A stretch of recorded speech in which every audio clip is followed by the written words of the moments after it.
Hello everyone, so today we're simplifying how to construct a voltaic cell. This is an AP chemistry question that comes up on the exam very frequently, so it's very important that we address it. So let's get right into it. So let's say that our equation was, what do we want to do? Let's do zinc solid. The states of, their states are very important, plus a copper ion. Let's make that aqueous.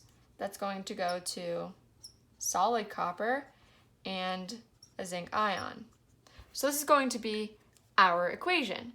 So now the first thing that we need to do is we need to break this into oxidation and reduction half cell reactions. So we need to figure out which ones have been oxidized and which ones have been reduced. So if you recall, oil rig, if you can't remember, oil rig, oxidation is loss, reduction is gain. So oxidation is a loss of electrons, while reduction is a gain of electrons. So that's very important when we're setting up these two half cell reactions. If you lose electrons, you're going to get more positive because you're getting rid of some negative energy. Or some negative electrons. If you gain electrons, you're going to be more negative because you're gaining more negative electrons. So that just makes logical sense. So from here, let's set up our two half cell reactions. So we can see that zinc is going from, this actually has an oxidation number of 0 to +2. So that's increasing. That means it's losing electrons, getting more positive. Therefore, it's oxidation. So let's set up our oxidation over here. Reaction, and that's going to be our zinc solid, and that's going to go to our zinc ion. And then, since we need to balance out the charges, this has a 2+ charge, this has a 0 charge, we're going to add 2 electrons over here. So 2+ plus 2-, it's basically like 2 minus 2 equals 0. So our charges are balanced. Let's move on to our reduction. So here we have a 2+, and that's going to 0. So that's been reduced. So our reduction reaction would be Cu2+, which is going to the solid. Remember, this is aqueous. And what do we need to do? This has a charge of +2. This has a charge of 0. So we need to add 2 negative electrons to balance out that +2. -2 plus 2, that's going to equal to 0. So we have set up our two half cell reactions. I'm going to sort of separate this a little bit just so it makes a little more sense. And now let's get into our constructing our actual voltaic cell.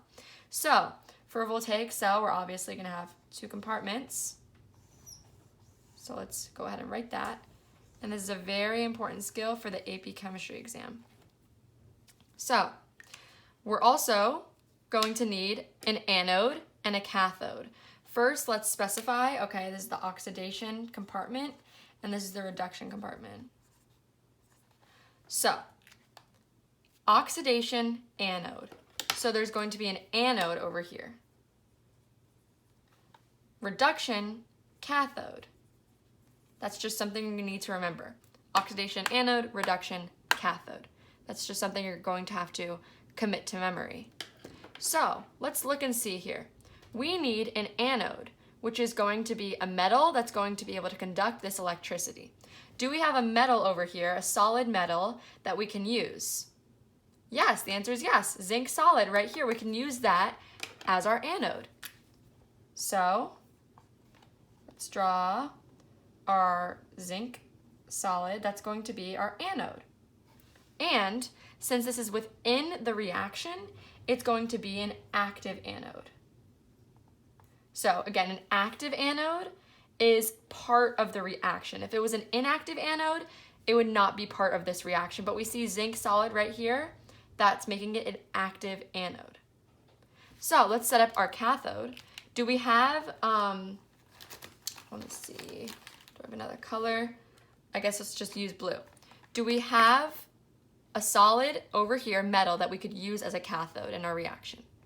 Yep, we have copper solid. Perfect. So let's set that up as our cathode. And here we go.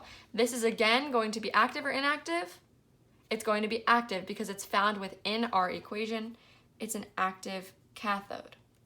So we need to actually connect these two so that there's actually something going on, something for the electrons to move throughout. So we're going to make a wire connecting these two. And that's my wire.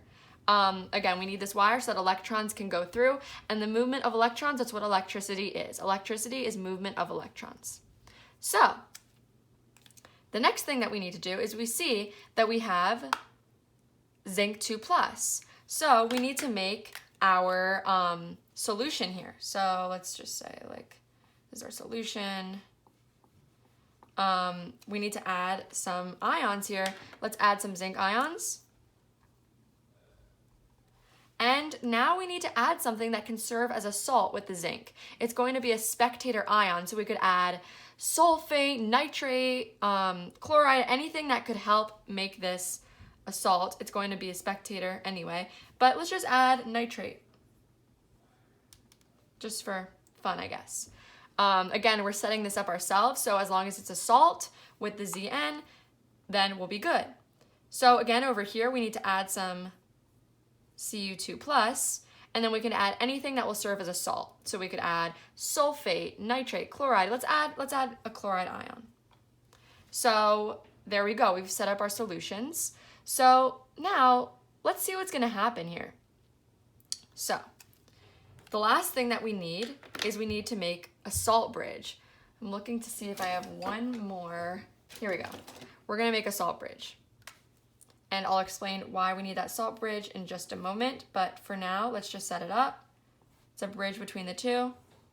There's going to be some positives in here, negative, positive, negative, positive. And yeah, so what's going to happen throughout? Basically, as you can see on this side, the zinc is being consumed to produce these ions and 2 electrons. So zinc is being consumed. What that means is, let me see if I can find a thin marker. There we go. What that means is this zinc is being used. So we're going to use that to form zinc 2+, and that's also going to form 2 moles of electrons, right? Because that's what we have over here. We have zinc that's forming these 2 and these 2.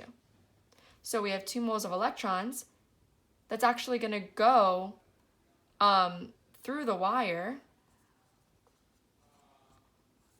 and those electrons are going to travel through the wire, and it's going to go all the way to the other side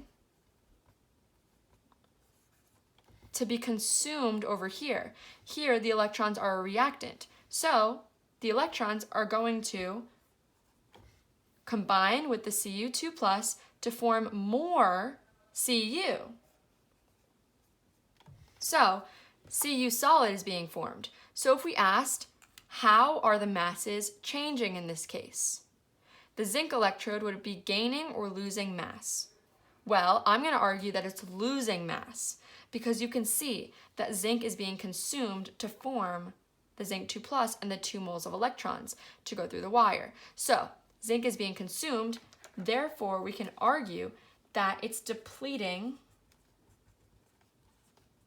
in mass. That is the anode, or the zinc electrode is depleting in mass. On the other hand, I can argue that the cathode on this side would be gaining in mass. The reason is because we have electrons. We have this already in the solution that's being added, and that's going to form a sheet of copper.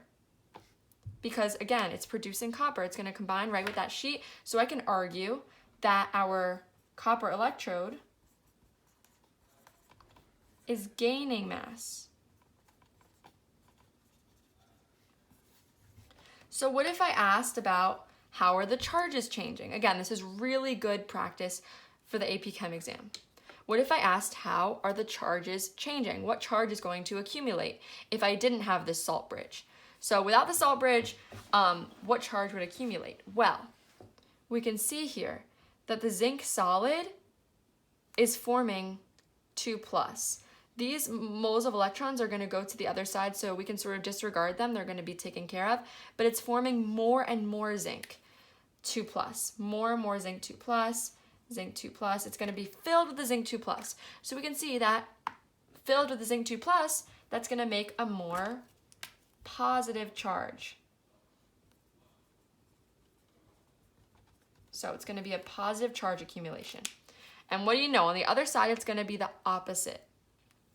So there's a lot of Cu2 plus, but it's all being consumed. The Cu2 plus is going away to form copper, which has a charge of 0. So that's leaving more Cl minus, which has a negative charge. So we're going to argue that this is a negative accumulation of charge. Oh. So that is where the last thing we're going to talk about, that's where the salt bridge comes into play, and that's this fantastic feature. So we use the salt bridge to overcome this charge buildup.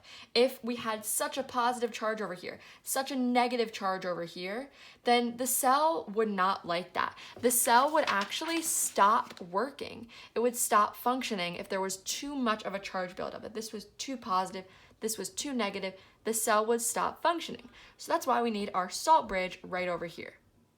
A salt bridge is filled with non-reactive ions, and it's a U-tube. So we're on YouTube right now, it's kind of funny, but it's like a U-tube. So what's going to happen with the salt bridge is, since this positive charge is accumulating, it will work really well to put negative ions in here.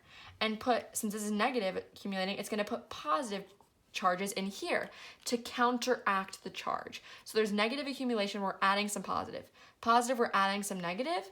And in that way, these ions can flow into the oxidation or the reduction chambers to minimize that charge buildup and ensure that the cell will continue to function as normal. If it wasn't for the salt bridge, that's a big AP Chem question, the function of the salt bridge. If it wasn't for the salt bridge, there would be huge charges accumulations. It would be totally different and the cell would stop functioning. When you add that salt bridge, it's going to work to counteract or balance out the charge so that the cell continues to work as it's supposed to. So that was galvanic cells and how to set up a voltaic cell, as well as the importance of the salt bridge. I hope that was helpful.